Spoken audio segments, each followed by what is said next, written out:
Who was Abraham in the Bible? Published by Gotquestions.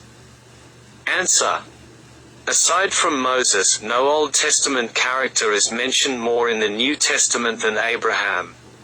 James refers to Abraham as God's friend, James chapter 2 verse 23, a title used of no one else in Scripture. Believers in all generations are called the children of Abraham, Galatians chapter 3 verse 7. Abraham's importance and impact in redemptive history are clearly seen in Scripture. The life of Abraham takes up a good portion of the Genesis narrative from his first mention in Genesis chapter 11 verse 26 all the way to his death in Genesis chapter 25 verse 8.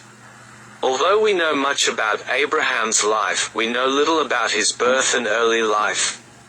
When we first meet Abraham, he is already 75 years old. Genesis chapter 11 verse 28 records that Abraham's father, Terah, lived in Ur, an influential city in southern Mesopotamia situated on the Euphrates River about halfway between the head of the Persian Gulf and the modern-day city of Baghdad. We also learn that Terah took his family and set off for the land of Canaan but instead settled in the city of Haran in northern Mesopotamia, on the trade route from ancient Babylonia about halfway between Nineveh and Damascus. Abraham's story really turns interesting at the start of Genesis chapter 12. In the first 3 verses, we see the call of Abraham by God. The Lord had said to Abram, "Leave your country, your people and your father's household and go to the land I will show you. I will make you into a great nation and I will bless you, I will make your name great, and you will be a blessing. I will bless those who bless you, and whoever curses you I will curse, and all peoples on earth will be blessed through you." Genesis chapter 12 verses 1 to 3. God calls Abraham out from his home in Haran and tells him to go to a land that he will show to him. God also makes 3 promises to Abraham: 1. The promise of a land of his own; 2. The promise to be made into a great nation; and 3. The promise of blessing. These promises form the basis for what will later be called the Abrahamic covenant, established in Genesis chapter 15 and ratified in Genesis chapter 17. What really makes Abraham special is that he obeyed God.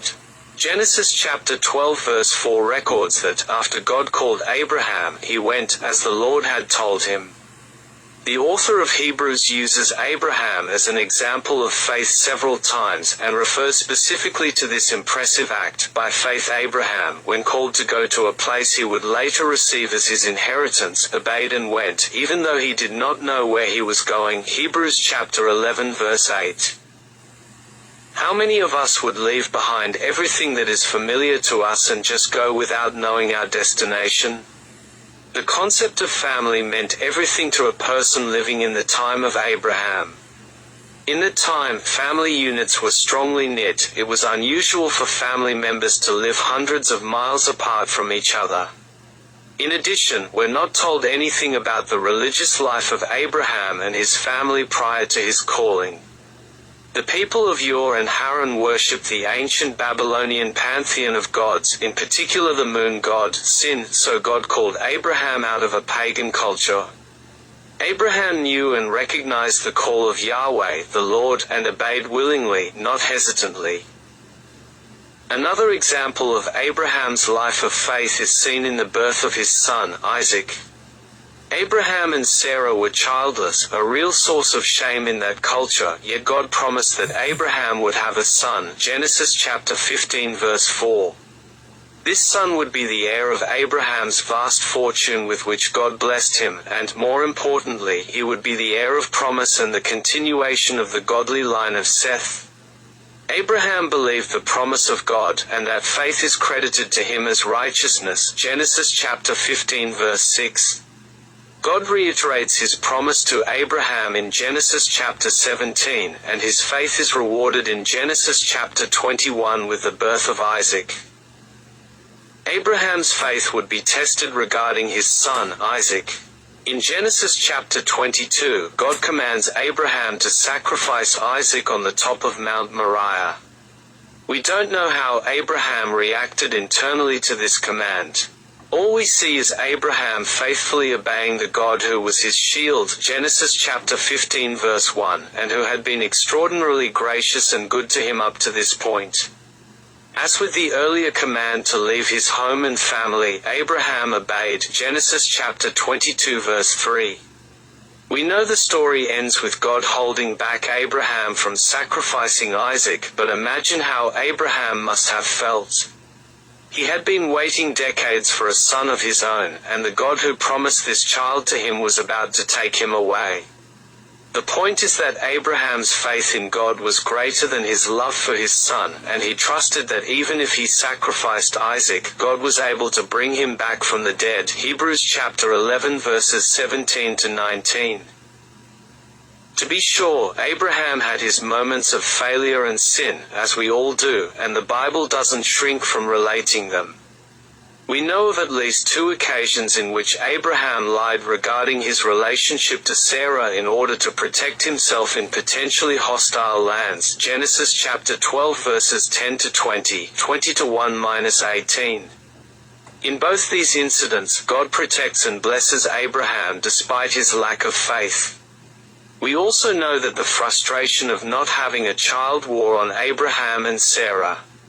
Sarah suggested Abraham have a child with Sarah's servant, Hagar, on her behalf. Abraham agreed, Genesis chapter 16 verses 1 to 15. The birth of Ishmael not only demonstrates the futility of Abraham's folly and lack of faith but also the grace of God in allowing the birth to take place and even blessing Ishmael. Interestingly, Abraham and Sarah were called Abram and Sarai at that time. But when Ishmael was 13 years old, God gave Abram a new name along with the covenant of circumcision and a renewed promise to give him a son through Sarai, to whom God also gave a new name, Genesis chapter 17. Abram, meaning high father, became Abraham, father of a multitude. Indeed, Abraham had many physical descendants, and all who put their faith in God through Jesus are also counted as spiritual heirs of Abraham. Galatians chapter 3 verse 29. The father of the faithful had his moments of doubt and disbelief, yet he is still exalted among men as an example of the faithful life. One obvious lesson to draw from Abraham's life is that we are to live a life of faith. Abraham could take his son Isaac up to Mount Moriah because he knew God was faithful to keep his promises. Abraham's faith wasn't a blind faith, his faith was a settled assurance and trust in the one who had proved himself faithful and true. If we were to look back on our own lives, we would see the hand of God's providence all over it. God doesn't have to visit us accompanied by angels or speak from burning bushes or part the sea waters to be active in our lives. God is superintending and orchestrating the events of our lives. Sometimes it may not seem that way, but Abraham's life is evidence that God's presence in our lives is real. Even Abraham's failures demonstrate that God, while not protecting us from the consequences of our sin, graciously works His will in us and through us. Nothing we do will thwart His plan. Abraham's life also shows us the blessing of simple obedience. When asked to leave his family, Abraham left. When asked to sacrifice Isaac, Abraham rose up early the next morning to do so. From what we can discern from the biblical narrative, there was no hesitation in Abraham's obedience. Abraham, like most of us, may have agonized over these decisions, but when it was time to act, he acted. When we discern a true call from God or we read His instructions in His Word, we must act. Obedience is not optional when God commands something. We also see from Abraham what it looks like to have an active relationship with God. While Abraham was quick to obey, he did not shy away from asking God questions.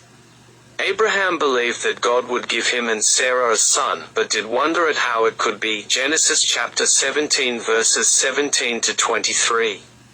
In Genesis chapter 18 we read the account of Abraham interceding for Sodom and Gomorrah.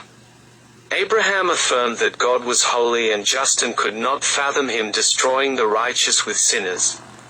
He asked God to spare the sinful cities for the sake of 50 righteous and continued to work the number down until 10. Ultimately there were not 10 righteous men in Sodom, but God did spare Abraham's nephew Lot and his family. Genesis chapter 19. It is interesting that God revealed his plans to Abraham before destroying the cities and that he was not taken aback by Abraham's questions. Abraham's example here shows us what it looks like to interact with God regarding his plans, intercede for others, trust God's justice, and submit to his will. Abraham's lapses of faith, particularly in regards to the situation with Hagar and Ishmael, show us the folly of trying to take matters into our own hands. God had promised a son to Abraham and Sarah, but, in their impatience, their plan to provide an heir to Abraham backfired. First, conflict between Sarah and Hagar arose, and later on conflict between Ishmael and Isaac. Ishmael's descendants ended up becoming bitter enemies of the people of God, as we later learn in the Old Testament narrative, and so it continues to this day in the conflict between Israel and its Arab neighbors. We cannot fulfill the will of God in our own strength. Our efforts ultimately end up creating more problems than they solve. This lesson has wide-ranging applications in our lives. If God has promised to do something, we must be faithful and patient and wait for him to accomplish it in his own timing. Theologically speaking, Abraham's life is a living example of the doctrine of sola fide, justification by faith alone. Twice the Apostle Paul uses Abraham as an example of this crucial doctrine. In Romans, the entire 4th chapter is devoted to illustrating justification by faith through the life of Abraham. A similar argument is made in the book of Galatians, where Paul shows from Abraham's life that the Gentiles are heirs with the Jews to the blessings of Abraham through faith. Galatians chapter 3 verses 6 to 9, 14, 16, 18, 29. This goes back to Genesis chapter 15 verse 6. Abram believed the Lord, and he credited it to him as righteousness. Abraham's faith in the promises of God was sufficient for God to declare him righteous in his sight, thereby proving the principle of Romans chapter 3 verse 28. Abraham did nothing to earn justification. His trust in God was enough. We see in this the workings of God's grace very early in the Old Testament. The gospel didn't start with the life and death of Jesus but goes all the way back to Genesis. In Genesis chapter 3 verse 15, God made a promise that the seed of the woman would crush the head of the serpent. Theologians believe this is the first mention of the gospel in the Bible.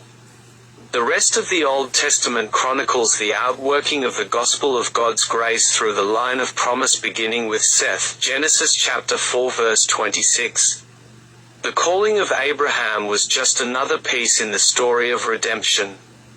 Paul tells us that the gospel was preached beforehand to Abraham when God told him, "All nations will be blessed through you." Galatians chapter 3 verse 8. Another thing we learn from Abraham's life is that faith is not hereditary. In Matthew chapter 3 verse 9, Luke chapter 3 verse 8, and John chapter 8 verse 39, we learn that it is not enough to be physically descended from Abraham to be saved.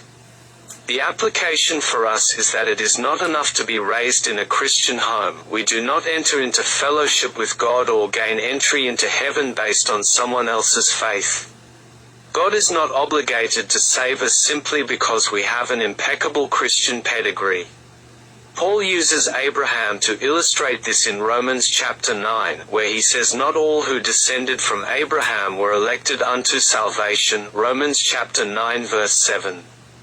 God sovereignly chooses those who will receive salvation, but that salvation comes through the same faith that Abraham exercised in his life.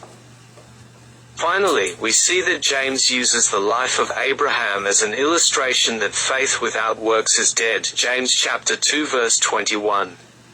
The example he uses is the story of Abraham and Isaac on Mount Moriah. Mere assent to the truths of the gospel is not enough to save. Faith must result in good works of obedience that show a living faith. The faith that was enough to justify Abraham and count him as righteous in God's eyes, Genesis chapter 15, was the very same faith that moved him into action as he obeyed God's command to sacrifice his son Isaac. Abraham was justified by his faith, and his faith was proved by his works. In the final analysis, we see that Abraham was an exemplary individual, not so much in his piety or perfect life. He had his shortcomings, as we saw, but because his life illustrates so many truths of the Christian life. God called Abraham out of the millions of people on the earth to be the object of his blessings. God used Abraham to play a pivotal role in the outworking of the story of redemption, culminating in the birth of Jesus. Abraham is a living example of faith and hope in the promises of God. Hebrews chapter 11 verses 8 to 10. Our lives should be so lived that, when we reach the end of our days, our faith, like Abraham's, will remain as an enduring legacy to others.